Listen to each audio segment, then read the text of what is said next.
ओम शांति। प्यारे भाई बहनों, रूहानी भाई बहनों, आज हम बाप दादा के इस टॉपिक में बाप दादा की नेक्स्ट अव्यक्त वाणी पे चर्चा करेंगे, जिसमें बाबा की नेक्स्ट वाणी है 5/11/1970 की वाणी है, जिसमें बाबा ने मेन पॉइंट में बोला है डिले इज डेंजरस। डेंजर बाबा ने यहाँ पे मेन हेडलाइन में इतना सूक्ष्म वर्ड बोल दिया कि डिले करेंगे तो फिर वो डेंजरस हो जाएगा अपने लिए, भले चाहे वो पुरुषार्थ हो चाहे राजधानी में जाने का हो, है ना।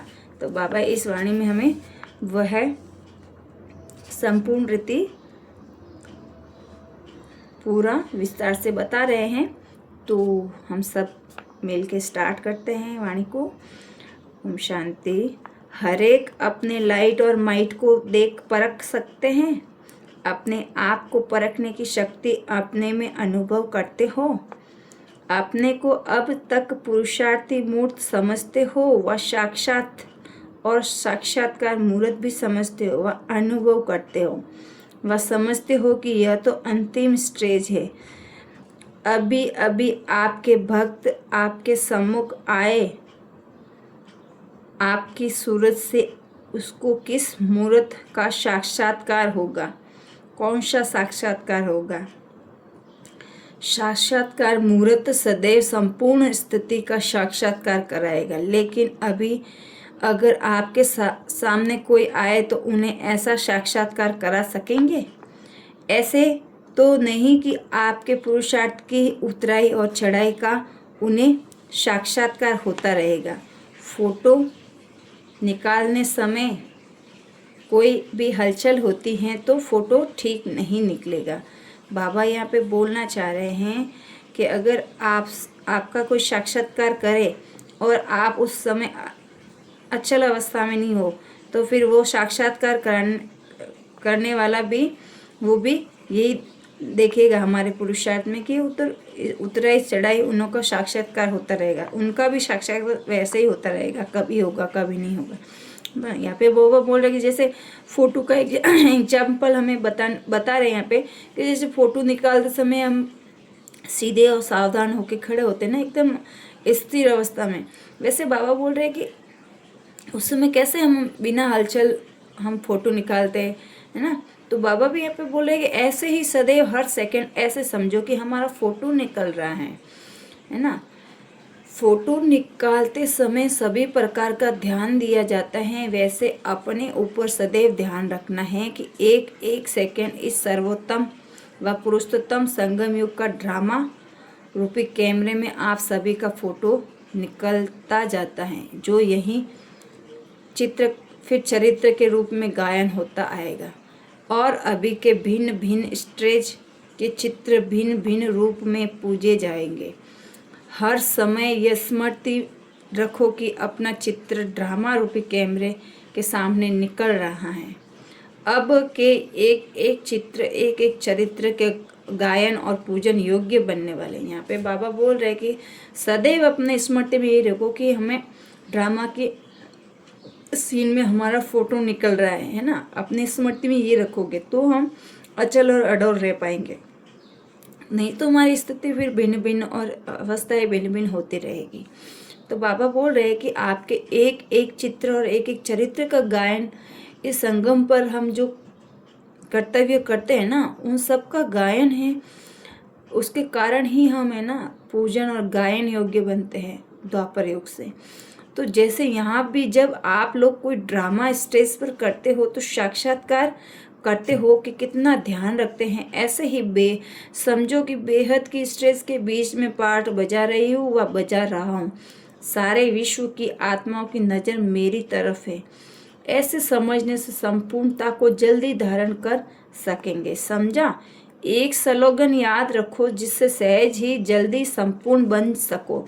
वह कौन सा स्लोगन याद रखेंगे? जाना है और जानना है तो यह भी ठीक है, लेकिन जाना कैसे? संपूर्ण होकर जाना है, वह ऐसे ही। इसके लिए क्या याद रखना है? Delay is danger. बाबा यहाँ पे बोल रहे हैं कि संपूर्ण होकर जाना है तो फिर अपने को ये स्मृति स्लोगन ये सदैव स्लोगन याद रखना है कि जाना है और आना है, ये जाने और आने का ही खेल बना हुआ है। तो बाबा बोल रहे हैं कि आप जितना पुरुषार्थ में संपूर्ण होने में डिले करेंगे वो जितना ही डेंजरस होगा। अगर कोई भी बात में देरी की तो राजभाग के अधिकारी में इतनी देरी पड़ जाएगी। इसीलिए सदैव याद रखो कि वर्तमान समय के प्रमाण 1 सेकंड भी डिले नहीं करनी है। आजकल कंप्लीट अर्थात संपूर्ण कर्मातीत बनने के लिए पुरुषार्थ करते करते मुख्य कंप्लेन समय प्रति समय सभी की निकलती हैं। चाहते हैं कंप्लीट होना, लेकिन ये कंप्लीट होने नहीं देती। वह कौन सी कंप्लेन है? व्यर्थ संकल्पों की। कंप्लीट बनने में व्यर्थ संकल्पों के तूफान विघ्न डालते, ये मेजॉरिटी की कंप्लेन है। अब इसको मिटाने के लिए आज युक्ति बताते हैं। मन की व्यर्थ संकल्पों की कंप्लेन कैसे पूरी होगी? बाबा हम बच्चों को यहाँ पे ये दिखाना चाह रहे हैं कि मन के संकल्पों की मेजॉरिटी की कंप्लेन होती है कि हम व्यर्थ न चाहते हुए भी व्यर्थ आ जाता है, हम कंप्लीट बनना चाहते हैं, फिर हमारी वो कंप्लेन सदैव बनी ही रहती है, कंप्लीट नहीं हो पाते। तो यहाँ पे बोल रहे हैं कि ये मेजॉरिटी की कंप्लेन है। अब इसको मिटाने के लिए आज एक युक्ति बताते हैं। बाबा हमें यहाँ पे कंप्लेन को मिटाने की युक्ति बता रहे हैं। मन की अवस्था संकल्पों की कंप्लेन कैसे पूरी होगी? याद की यात्रा तो मुख्य बात है ही। बाबा बोल रहे हैं कि मन के व्यर्थ संकल्पों को मिटाना है तो याद की यात्रा तो है ही, लेकिन इसके लिए भिन्न भिन्न युक्तियाँ हैं। जो वह कौन सी है? जो बड़े आदमी होते हैं ना, बाबा यहाँ पे देखो कंप्लेन मिटाने की युक्तियाँ बता रहे हैं। जो बड़े आदमी होते हैं उनके पास अपने हर बात की अपॉइंटमेंट की डायरी बनी हुई होती। एक घंटा उनका फिक्स होता है। ऐसे आप भी बड़े हो ना, तो रोज अमृत वेले सारा दिन की अपनी अपॉइंटमेंट की डायरी बनाओ। अगर अपने मन को हर समय अपॉइंटमेंट में बिजी रखेंगे तो बीच में व्यर्थ संकल्प समय नहीं ले सकेगा। अपॉइंटमेंट से फ्री रहते हैं तो फ्री रहते हो तब व्यर्थ संकल्प समय ले लेते हैं। तो समय की बुकिंग करने का तरीका सीखो। यहाँ पे बाबा ने हमें बहुत अच्छा तरीका बताया है कि आप कैसे व्यर्थ से मुक्त हो सकते हो।